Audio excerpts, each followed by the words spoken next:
Etc information channel में आप सबका स्वागत है। आज हम यूरोप खंड के बारे में जानकारी लेने वाले हैं। यूरोप एक महाद्वीप है जो पूरी तरह से उत्तरी गोलार्ध में और ज़्यादातर पूर्वी गोलार्ध में स्थित है। यह उत्तर में आर्कटिक महासागर, पश्चिम में अटलांटिक महासागर, दक्षिण में भूमध्य महासागर और पूर्व में एशिया से घिरा है।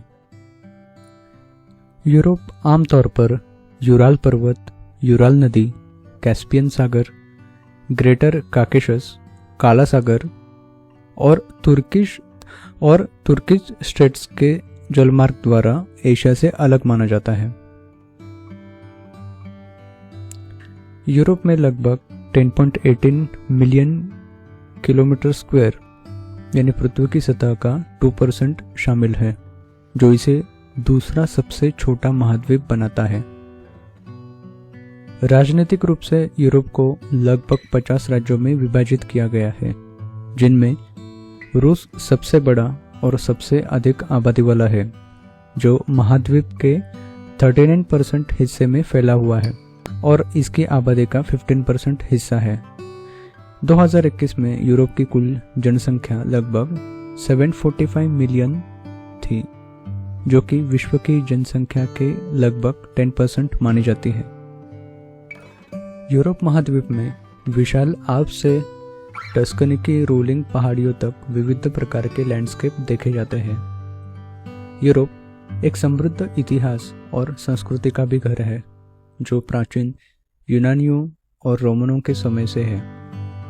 यूरोप के कुछ सबसे लोकप्रिय पर्यटन स्थलों में पेरिस, लंदन, रोम, बार्सिलोना और बर्लिन शामिल है। कुछ अधिक जानकारियां यूरोप के बारे में। यूरोप डेमोक्रेसी, फिलोसॉफी और साइंटिफिक मेथड का जन्म स्थान माना जाता है। यूरोप दुनिया के कुछ सबसे प्रतिष्ठित स्थलों का घर है, जैसे कि आईफेल टावर, कोलोसियम और Sagrada Familia. Europe melting pot of culture माना जाता है। दुनिया भर के लोग इसे घर कहते हैं। यूरोप टेक्नोलॉजी, बिजनेस और एजुकेशन सहित कई क्षेत्रों में लीडर है। माउंट एल्ब्रस यूरोप का सबसे हाईएस्ट पॉइंट है, तो कैस्पियन सागर सबसे लोएस्ट पॉइंट है। यूरोप में ग्रीनलैंड सबसे बड़ा द्वीप है और ये डेनमार्क का पार्ट है। गेहूं यूरोप की सबसे महत्वपूर्ण फसल है। जर्मनी में रोहर यूरोप का सबसे बड़ा और समृद्ध कोल क्षेत्र है। यहाँ काफी मात्रा में कोल पाया जाता है। यूरोप ऑस्ट्रेलिया के बाद दूसरा सबसे छोटा महाद्वीप है। यूरोप 2 स्टेट्स में डिवाइड होता है, एक बाल्टिक राज्य जिसको बाल्टिक स्टेट्स बोलते हैं, दूसरा बाल्कन राज्य यानी बाल्कन स्टेट्स।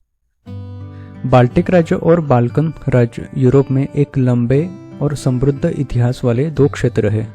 वे दोनों विभिन्न संस्कृतियों और भाषाओं का घर है और इन दोनों में सदियों से संघर्ष चला आ रहा है।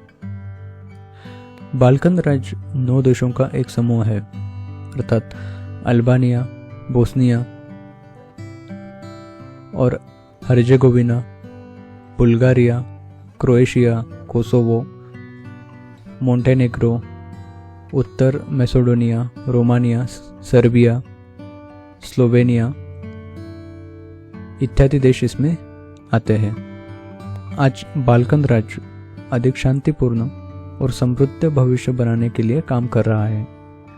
वे यूरोपीय संघ और नाटो का सदस्य है और ये क्षेत्रीय सहयोग को बढ़ावा देने का काम कर रहे हैं। दूसरा ग्रुप यानी बाल्टिक राज्य 3 देशों का समूह है।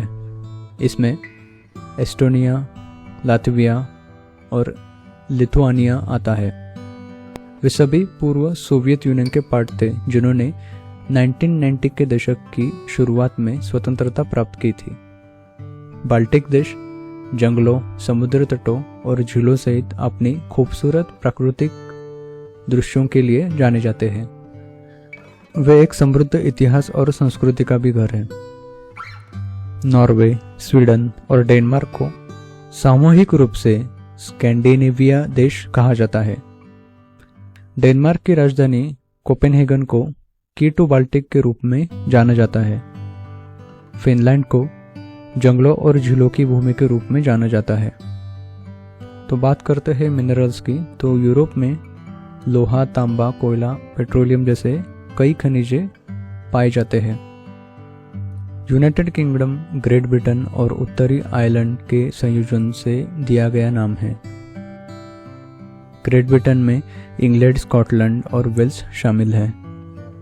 ब्रिटेन यूरोप में सबसे अधिक इंडस्ट्रियलाइज देशों में से एक है, जबकि फ्रांस यूरोप का तीसरा सबसे बड़ा देश है। रूस दुनिया का सबसे बड़ा देश है, तो वेटिकन सिटी दुनिया का सबसे छोटा देश है। ये रोम और इटली से घिरा हुआ है। तो यूरोप एक सुंदर और विविध महाद्वीप है जहां हर किसी के लिए कुछ न कुछ है। यदि आप इतिहास, संस्कृति और प्राकृतिक सुंदरता का पता लगाने के लिए एक जगह की तलाश कर रहे हैं तो यूरोप एक आदर्श स्थान है। तो ये थी कुछ जानकारी यूरोप के बारे में। अगर ये चैनल आपको अच्छा लगे तो लाइक और शेयर ज़रूर कीजिए। धन्यवाद।